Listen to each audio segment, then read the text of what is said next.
Hello to everyone. देखिए, आप class 12th का कोई एग्जाम दे रहे हैं, बोर्ड का एग्जाम, और उसके अंदर इंटीग्रेशन आपके कैलकुलस के अंदर जो है वो मार्क्स के हिसाब से भी इंटीग्रेशन की आपके पास में जो वेट है वो ज्यादा है। फिर इसका इंटीग्रेशन का यूज से रिलेटेड जो चैप्टर है 8th और 9th आपका एनसीईआरटी बुक के according area bye integral and solution of differential equation. तो हर तरह से आपको इंटीग्रेशन का मेथड अच्छे से आना चाहिए ताकि आपके तीनों चैप्टर में अच्छे मार्क्स आए। और यदि आप कोई यूनिवर्सिटी एग्जाम देते हैं, जैसे बीएससी दे रहे हैं या इंजीनियरिंग से हो, तो वहां पे इंटीग्रेशन के लिए सीधे तौर पर कोई चैप्टर नहीं होता है, but solution of differential equation, चाहे पार्शियल डेरिवेटिव हो या कंप्लीट डेरिवेटिव जो डिफरेंशियल इक्वेशन का है, तो कैलकुलस का बहुत बड़ा लार्ज सिलेबस रहता है। तो उसको कंप्लीटनेस देने के लिए और अच्छा करने के लिए आपको मेथड ऑफ इंटीग्रेशन अच्छे से आना चाहिए। अब यहाँ पे जो क्वेश्चन है एक रेशनल फंक्शन के अंदर से है।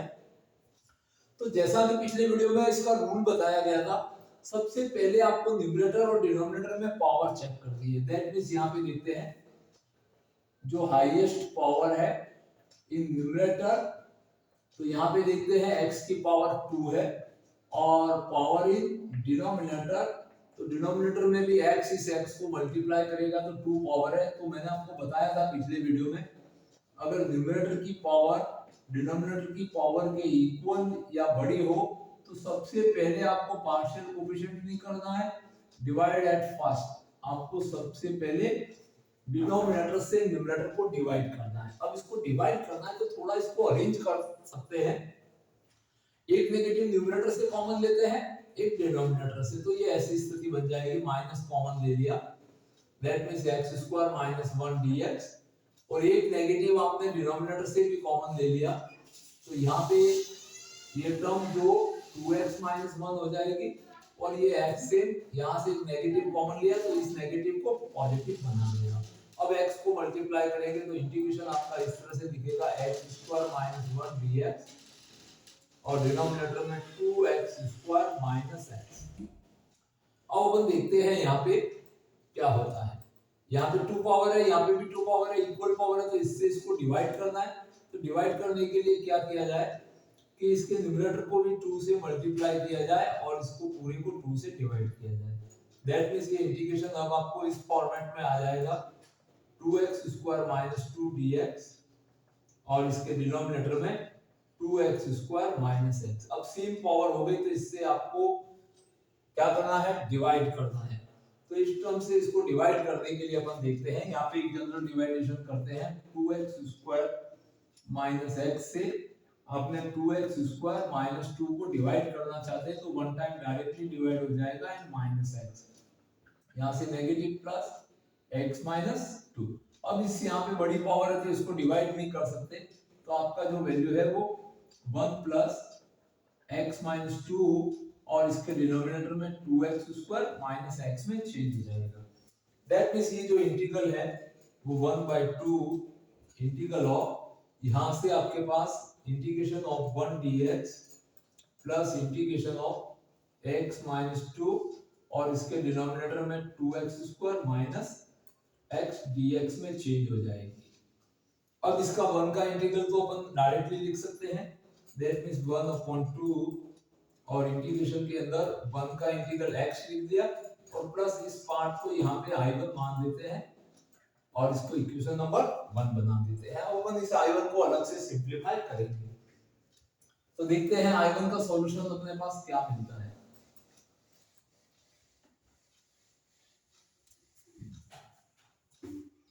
तो अब देखिए I1 integral, I1 is equal to x - 2 और इसके डिनोमिनेटर में 2x² - x है, यहां से x कॉमन ले लेंगे तो 2x - 1, तो दोनों लीनियर फैक्टर है, तो इसकी पार्शियल जो कोएफिशिएंट होगी वो a/x प्लस b/2x - 1।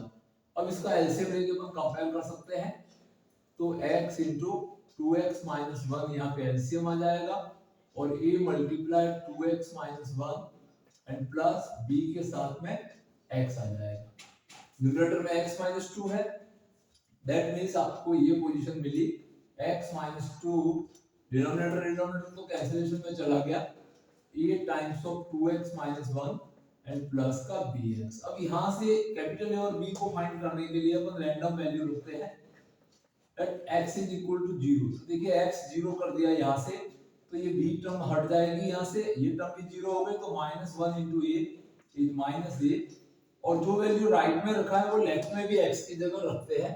तो x इक्वल टू 0 पे आपको लेफ्ट हैंड साइड से -2 मिलेगा, that means a is equal to आपको +2 मिला, तो a का वैल्यू आपके पास +2 आ गया है। अब ऐसे b की वैल्यू फाइंड करना है, तो यहाँ पे अपन x का वैल्यू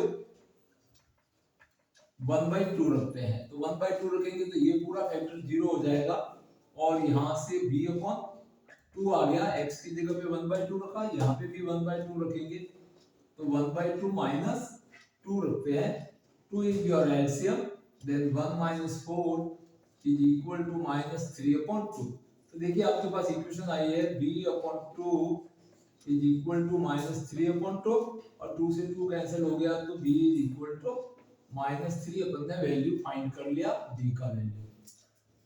अब अपने को इस पार्ट का इंटीग्रल करना था, अपन डायरेक्ट ये कोएफिशिएंट फाइंड कर लिए, तो इन दोनों का इंटीग्रल कर देंगे, जिससे आपके पास I1 का वैल्यू आ जाएगा।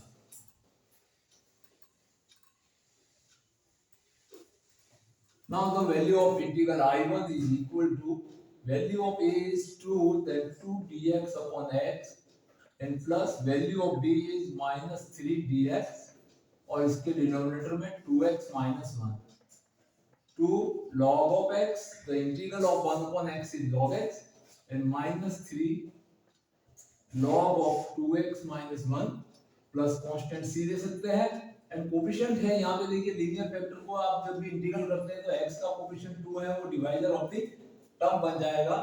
And now final answer I integral is equal to, तो आपका I इंटीग्रल यहाँ से आपके पास 1/2, I इंटीग्रल इज 1/2, इसके मल्टीप्लाई में x था, तो s से x लिख दिया, फिर प्लस I1, तो I1 इंटीग्रल आपके पास में 2 log of x -3/2 log of 2x - 1 and plus constant c। अब चाहो तो आप लॉगरिथमिक फंक्शन को यहाँ से एक फॉर्मेशन बना सकते हैं, और ना भी बनाओ तो कोई दिक्कत नहीं है। तो यहाँ से हम देखते हैं कि इस क्वेश्चन में आपको मेन ध्यान रखना था कि न्यूमरेटर और डिनोमिनेटर में पावर सेम थी, तो पहले आपको डिवाइड करना था, उसके बाद जो बचता था पार्ट, जो प्योर फ्रैक्शनल पार्ट था, उसके ही पार्शियल फ्रैक्शन बनाए जाते हैं और फिर उसका इंटीग्रेशन किया जाता है। तो इस तरह के बहुत ही इंपॉर्टेंट क्वेश्चन जानने के लिए, समझने के लिए बने रहिए हमारे चैनल पे, जिससे आप अगर सीबीएसई, आरबीएसई या कोई भी स्टेट बोर्ड एग्जाम देते हैं तो बहुत ही अच्छे मार्क्स आप इंटीग्रेशन में ला सकते हैं। Thank you watching this video.